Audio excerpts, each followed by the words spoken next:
we're spending the morning together, and I'm gonna answer a lot of questions that I've been getting about switching to Fit Model, how I feel, what's going on. I shared my vlog on YouTube that I'm switching and how I was dealing with it all while I was making that decision, but then I haven't really shared anything about my prep since, and mainly just for a lot of reasons. So I want to get back in the groove of everything with posting and sharing my prep by kicking off a Q&A, because I do get a lot of questions. We'll start with basics. What is Fit Model? Fit Model is a new division within bodybuilding. Previously, I competed in Bikini. Bikini used to always be the entry-level division for females. As the division developed over the last 10 plus years, it's become much more muscular, more conditioned, meaning more lean. It's not really an entry-level division for a new competitor. It's truly not just about the timeline of how long it takes, but in the pro league now, for many individuals, there are other interventions that are necessary to be successful as a top level pro in Bikini. So that's kind of stuff not a lot of people want to say out loud. So there is the barrier of entry for Bikini was around how much muscle was now necessary for this entry-level division. There was also a financial barrier of entry for a lot of competitors, because the suits are so expensive. So they made an adjustment there to try to kind of help. I don't think it really did, but whatever. Fit Model is supposed to be a very mainstream fit athletic look. Think your fit Instagram IG model, or that has a bit more muscle than the average girl. It's supposed to be somebody who clearly works out, clearly develops their physique, but isn't as far developed as Bikini, and definitely is not as lean as Bikini. My arm is tired. This is how fatigued I am. My arm is tired from holding this camera. It's supposed to be the average person would aspire to look like this girl, and the average person does not aspire to look like our top Bikini athletes. And that's not any knock to them, but because their physiques are insane, they're beautiful, they've put in so much work to achieve the look that they have for the division. This is really pulling in a lot more people and a lot more women. It just expands how many people can get called into the bodybuilding world, which is really cool, if you ask me.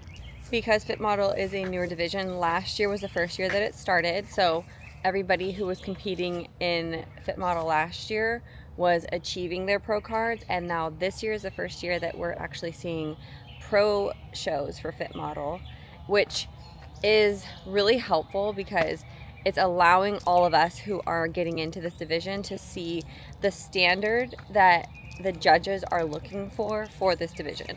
Because last year, when it first was getting started, everybody was feeling oh, it doesn't have a lot of muscle, it's kind of small, yeah, they don't have a lot of body, they aren't very lean, but they weren't, the first batch of athletes didn't have a whole lot of muscle on them either. And so now that there are pro shows happening, you're actually seeing okay, these girls have muscle on them, which is nice to see. It still feels like a bodybuilding division. And I think that was everyone's reservations in the beginning, was is this still gonna represent bodybuilding?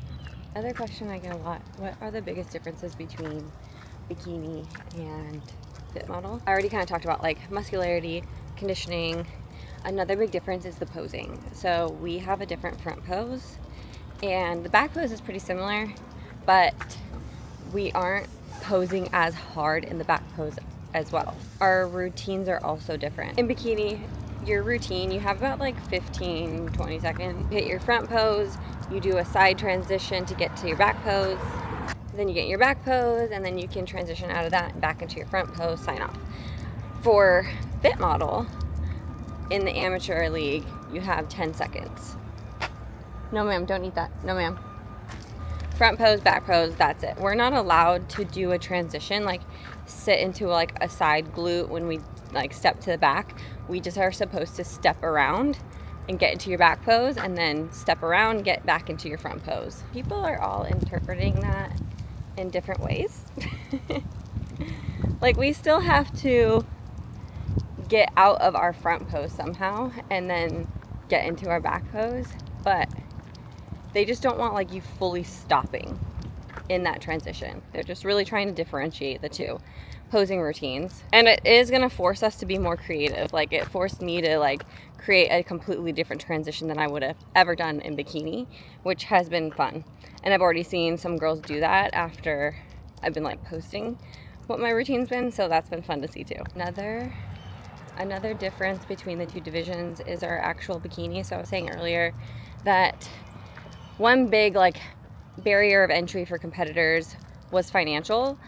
Bikini suits are bedazzled. They have like gems all over them, and they can run from like $600 to like over $1,000. With Fit Models bikinis, we are not allowed to have any kind of gems on them, crystals on them, nothing. So it's just like a plain bathing suit, and we can use like reflective material, but velvet isn't allowed. So it can be like a shiny reflective type of suit, but it can't have any kind of bling on it. The other biggest difference with the suits is that the bikini, the bottoms on the back have more coverage. We are required to cover 50% of your glutes with your bathing suit bottoms, versus bikini, it's pretty much like there's like nothing there. Posing for Fit Model is supposed to look a lot more effortless, very like just model-esque, versus bikini that's like very, very posed. Man, you guys, my shoulder, I'm getting a shoulder pump. I need to switch arms. Okay. The more we are seeing like what the judges are asking for and seeing the pros on stage, the more I'm like really liking the division and how it's shaping out and everything like that. So I'm pretty excited. I think Fit Model, similar to bikini and similar to like the men's physique division, they are going to be the hardest divisions to coach, to be like mentally as an athlete, to learn as like a spectator. There's the standard, but there's so many physiques that can fit into it. And then it becomes like a structure game and like who's genetically the most gifted for this division. Oh man, you guys, I am beat. This is the thing. Now like I'm a lot closer to show. I'm like 3 weeks out, so doing like a 1.5 mile walk with Joey and then talking and holding the vlog camera, like those things shouldn't be exhausting, but it is. Like it's like hard to hold yourself up. That's the kind of exhaustion. But we're just gonna like put some makeup on and do something with the hair, but I'll keep doing these Q&A things. But I mean, before we go into this, we are pretty lean. I know I'm at my lean, like pretty lean, when I can start to see some striations in my oblique. The camera might not be picking it up, but I can see it. I was 110, actually I need to enter that. I was 110.5 or 6 today. So I had a high day yesterday. I'm actually getting a high day today, yesterday, today, tomorrow. Yeah, for these 3 days. Ooh, that's how I also know I'm getting lean.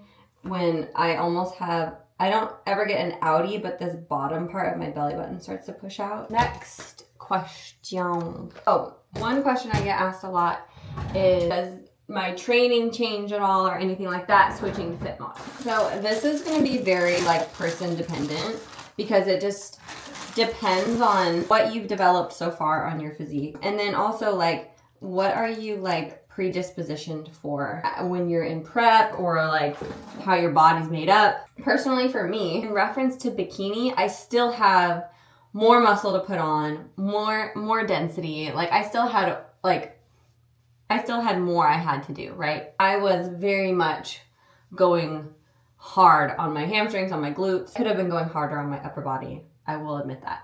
When I get lean, my hamstrings get very carved out, which isn't a bad thing in bikini because you can like fill me out on stage. They soften a little bit, but then they look how they should look. For fit model, we don't want any of that. Fit model doesn't want to see any kind of like hard lines in your physique. They don't want to see striations. They don't want to see like that hardness, and my hamstrings do that.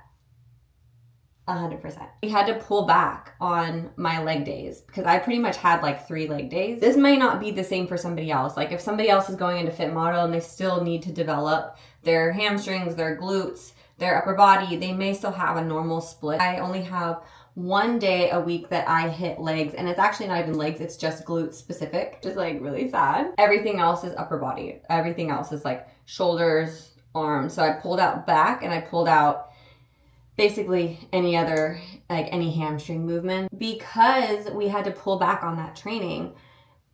Training, yes, it's about like development, but you are still exerting energy. You're still burning calories when you are lifting and training. Pulling back on my largest training days and my largest muscle groups, that's also a large output source that we were just losing. So my coach had to increase my cardio to kind of offset that. That now I was on a 4-day training split, so I had 3 days of rest, and but I had 6 days of cardio, and they're at 50 minutes, which sounds really daunting, but honestly, as I got into it, I realized like for one, I had more rest days so my body could recover from like training, but also I wasn't pushing my like training so hard anymore because I didn't have those leg days, that I haven't felt that same achy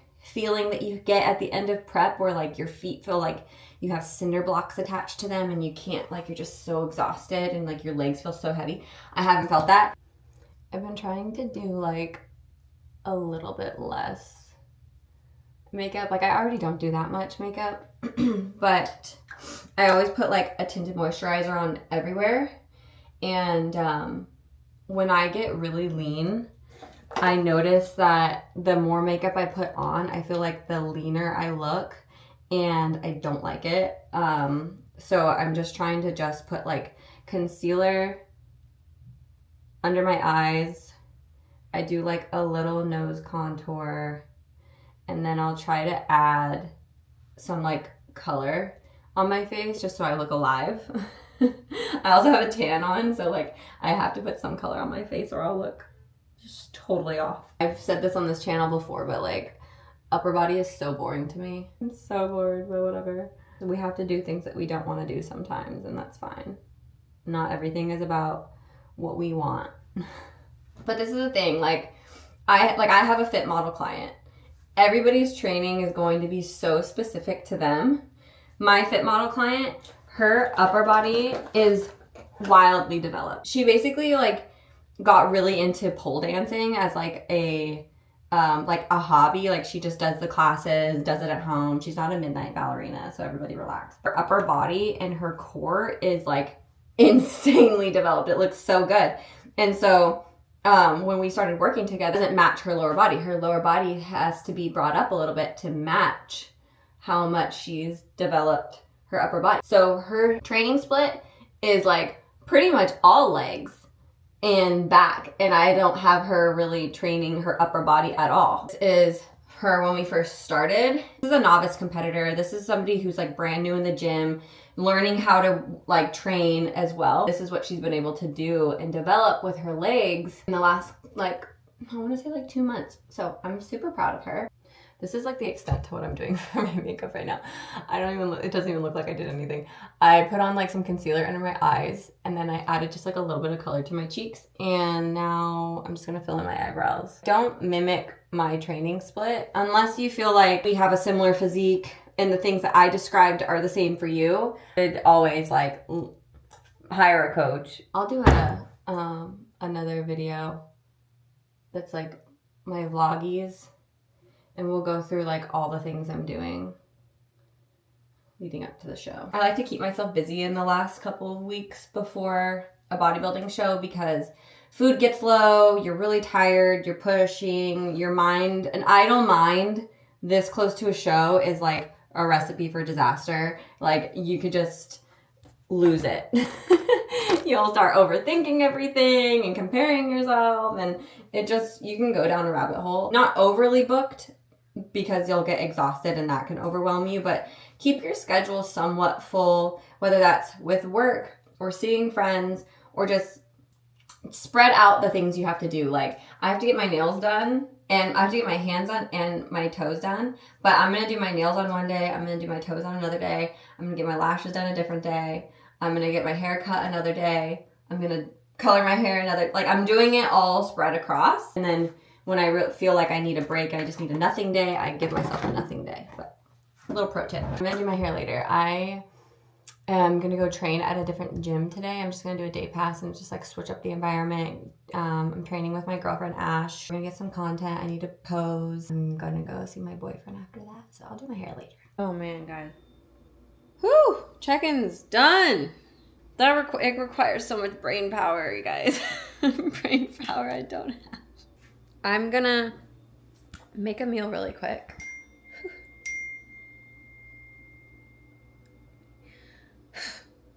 I'm gonna make a meal. We'll reconvene on this whole... Oh my god, my brain. There's more questions from the Q&A. I'm gonna answer, and we'll do that while I do my hair and get dressed for the gym. Oh, you're recording already. You guys, the brain, it doesn't work. I'm proud though, because I got to like 4 weeks out, and then my brain went like kaputs. But like in the past, brain went kaputs at like 8 weeks out. But honestly, now I think about it, my sleep has not been as bad this time. Like all my previous preps, I just like completely stopped sleeping at like 8 weeks out, and that didn't happen to me until like this past weekend. It's Cinco de Mayo, your little taquito. That's me. I made my meal prep with taco seasoning so I could feel included. And cilantro. I have cilantro. I get an avocado cup. If you guys like Hispanic seasoning, I found this one. It has a little bit of sugar in it, so just keep that in mind. It's really good. Sprinkle this on because, you know, Cinco de Mayo. Faces and reactions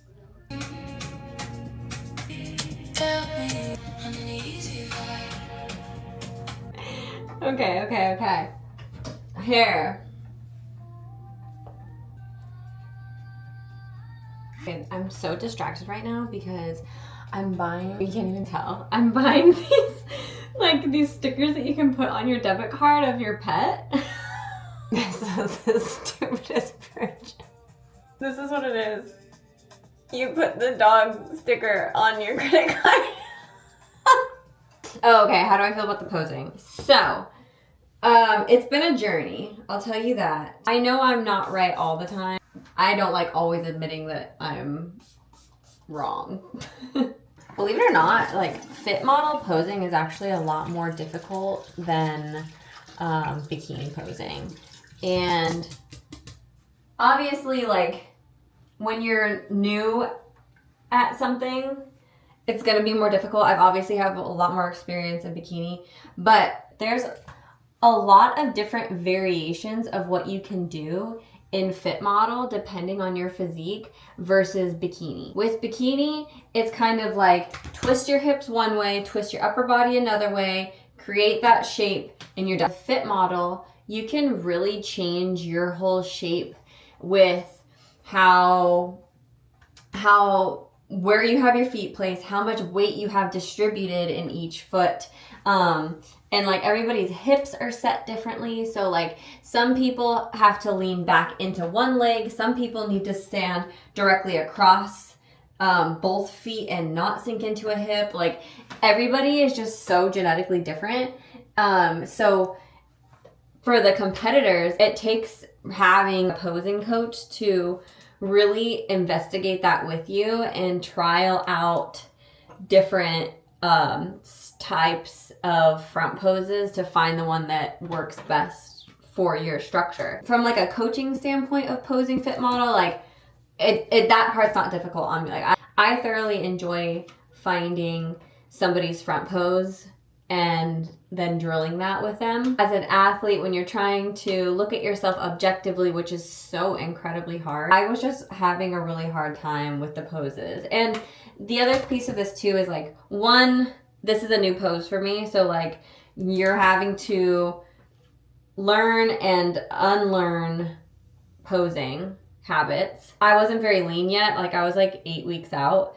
And so that also made it difficult to see, like, is this even the right shape? Like, are we creating the right shape with the stance that I'm doing right now? Like, am I just practicing a pose that actually makes no sense for my structure? Like, I was just really kind of being hard on myself, but that's just who I am. My coach was telling me that too. He was like, dude, you need to fucking chill out. Like, stop. Like, my head was just, like, not in the best place. So, like, in the beginning, I definitely did not enjoy posing at all. Because I just felt like I couldn't find the pose, right? And then I also felt like people were telling me certain things, like, certain ways to pose, and telling me that they liked it. And then, but I disagreed, like, wholeheartedly. Like, I did not like how the pose looked at all. And once I finally came to the conclusion that, like, everybody has their own opinion right now of, like, what type of fit model pose that they like, I basically decided, like, I'm going to be in charge of my own posing. And, like, with my coach's feedback and everything, but nobody else's feedback. I might ask people's opinion just because I'm not going to just, like, not ask for opinions, but I'm not going to let it hang on my head and, like, get in my head that the way I'm posing isn't right, because I have eyes and I know as a posing coach what looks good and what doesn't look good. So once I put myself back in control a little bit, I definitely felt a lot better. Then I hate to admit this too, but I was being a little bit dramatic. I was because I was just processing all my emotions about the switch. My coach was right. Like, he's like, you're also not lean. So, like, it's hard to, like, pick a pose and feel like it looks good and feel like it's coming together when we know that, like, posing looks better and better when, like, the leaner that you get. Like, you can compare yourself to what you're seeing on stage and stuff better when you're close to that level of leanness as well. Whether you've done bikini or you're just coming in fresh, I highly recommend working with a posing coach, because you need somebody who has a different eye than you to help you get into these poses and learn how you set yourself up. It's just, like, a non-negotiable to hire a posing coach, especially with a division that is so new. When you're looking for coaches, both posing and just, like, prep related, is you definitely want to make sure you're going with a coach who is staying up to date with this division, because we're learning so much right now with all the pro shows, that if you're talking to a coach who doesn't have any idea of what standard is being set at these pro shows, then they're not truly learning the division in real time. And right now is, like, a critical time to be studying the judges' choices, their feedback, what they're saying about everything. If you were to ignore that right now, like, that's not doing your due diligence as a coach. You know, sometimes when, like, your hair just won't straighten? That's happening to me right now. I definitely feel better about it. I definitely found my flow. I've had a lot of fun building my transitions. Most people are doing, like, a transition from their front pose like this, and then they're, like, bringing this leg in to, like, an S pose and then moving. And so I've had a lot of fun trying to build my transition to be a little bit different, so that way I'm taking a step back this way instead and then going around. So that's been fun to build out. I haven't really seen that in the league at all. So I'm excited to kind of have my own thing going in my routine. But overall, like, I'm really happy about, like, my individual routine. I've been asked as well, like, about my suit. And so I decided to go purple this year. Most recent shows, I've always done this like red bikini. I almost went red again, but I don't know. I just felt like it was boring. I just felt like, ugh, red again. The red suit just felt so like reheated to me. Not again. It's old news. Not only is it a color I've done before, but like I firmly believe this about the fit model division. It is so like, it's a little bit like, it feels more feminine and it feels more approachable and relatable. And I feel like it's a division that you could easily wear colors that like in bikini you're kind of shy away from. Like bikini is like much harder like in terms of muscularity, and so like more serious colors just match the vibe, I feel like, of that division, meaning like your reds, your royal blues, your greens, like it just matches the vibe of that division better. Whereas with fit model, I just feel like you can have more fun with the color. Like you could do pink, you could do purple, you could do turquoise, and like as long as they're bright and have good contrast against your tan, like I really feel like you can get away with that better. Anyways, all right, good enough. Good enough. Okay, guys, so hopefully you enjoyed the Q&A. Hopefully that was helpful to kind of give you some insight of like what has been going on. Honestly, I am so brain dead. Like, I like, all my brain power goes to work. So like my clients, making sure they're taken care of, my posing clients, like everybody gets all my brain power. And then when I come to YouTube, I'm like, I have nothing left. Hopefully you guys enjoyed this Q&A. And I've had like a lot of sweet people reach out and be like, where are your vlogs? And I'm like, I'm just trying to survive. Typically, I vlog like every week, and then 2 weeks out or peak week, like I just don't have it in me to actually to vlog and to edit and stuff. But this time it's kind of been the inverse. I really do want to document my prep because it's fit model. I've never done fit model. This is totally new. I want to like be able to look back and remember what went on leading into show. So we're gonna continue to vlog because we have Miami Pro coming up. Hopefully we qualify, and then we're gonna do like whatever national shows that we can do and see if we can secure a pro card. So I appreciate you guys watching. I appreciate you guys listening to the rambles. Hopefully this was helpful for you to get an idea of like what fit model is all about, what I'm doing in fit model, how I'm feeling about it, and we can just carry on now. So thank you for watching. I'll see you in the next one. Mwah!